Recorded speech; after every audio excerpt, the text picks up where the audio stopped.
नमस्कार दोस्तों, स्वागत है आपका। आप देख रहे हैं ईमान व्लॉग्स। जो आज की कहानी है वो बहुत अच्छी है, तो वीडियो को लास्ट तक जरूर देखना और चैनल को सब्सक्राइब भी कर लेना। तो चलो हम अपनी आज की कहानी शुरू करते हैं। एक गांव में एक महामूर्ख रहता था। वह बहुत परेशान रहता था क्योंकि वह कुछ भी कहता था तो लोग उसकी बातों का मजाक उड़ा लेते थे, उस पर हंस लेते थे। वह कभी ठीक बात भी कहता तो भी लोग हंस लेते थे क्योंकि लोग उसे महामूर्ख मान ही लिए थे। वह बिल्कुल डरा डरा सिकुड़ा सिकुड़ा जीने लगा था। वह ना ही किसी से मिलता और ना ही किसी से बात करता था।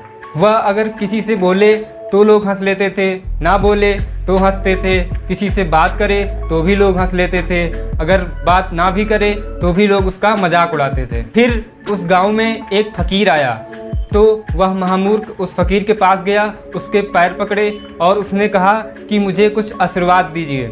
मेरी ज़िंदगी क्या ऐसी ही बीत जाएगी, सिकुड़े सिकुड़े डरे डरे, और क्या मैं महामूर्ख की तरह ही मर जाऊंगा? क्या कोई उपाय नहीं है कि थोड़ी बुद्धि मुझ में आ जाए? तो उस फकीर ने कहा कि उपाय है, यह लो सूत्र, और तुम अब से हर एक बात की निंदा करना शुरू कर दो।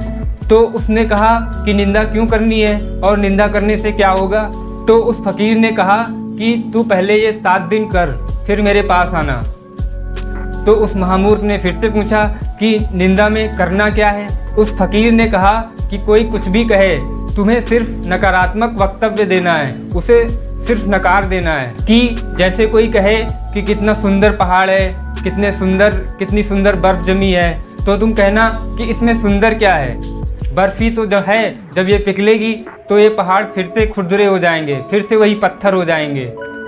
इसमें सुंदर क्या है? कोई कहे कि देखो कितना सुंदर सूरज निकल रहा है, तुम कहना इसमें सुंदर क्या है, ये तो रोज निकलता है, अरबों खरबों सालों से निकल रहा है, आग का गोला ही तो है, सुंदर क्या है इसमें, सिद्ध करो।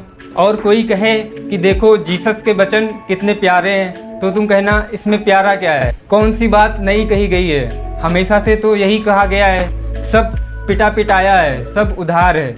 कोई सुंदर स्त्री को देखकर कहे कि कितनी सुंदर स्त्री है, तुम कहना कि इसमें सुंदर क्या है? जरा सी नाक लंबी हो गई तो क्या हो गया? कि जरा रंग सफ़ेद हो गया तो हो क्या गया? सफ़ेद तो कोढ़ी भी होते हैं, सुंदर कहाँ है, सिद्ध करो। तुम हर एक से प्रमाण मांगना और ख्याल रखना कि हमेशा नकार में रहना, निगेटिव में रहना, और 7 दिन बाद आना। तो फिर जब 7 दिन बाद वो महामूर्ख आया तो अब अकेला नहीं था, उसके कई शिष्य हो गए थे। वह आगे आगे आ रहा था, फूल मालाएं उसके गले में थीं, बैंड बाजे बज रहे थे। फिर उसने फकीर से कहा कि तरकीब काम कर गई है, अब गांव में जहाँ जाता हूँ वहाँ सब सन्नाटा छा जाता है, अब लोग हमसे बात तक भी नहीं कर पाते हैं, अपना सर नीचा कर लेते हैं। अब तो लोगों में चर्चा होनी शुरू हो गई है कि अब तो मैं महाज्ञानी हो गया हूँ, मेरे सामने कोई जीत नहीं सकता है। अब आप बताइए अब आगे क्या करना है?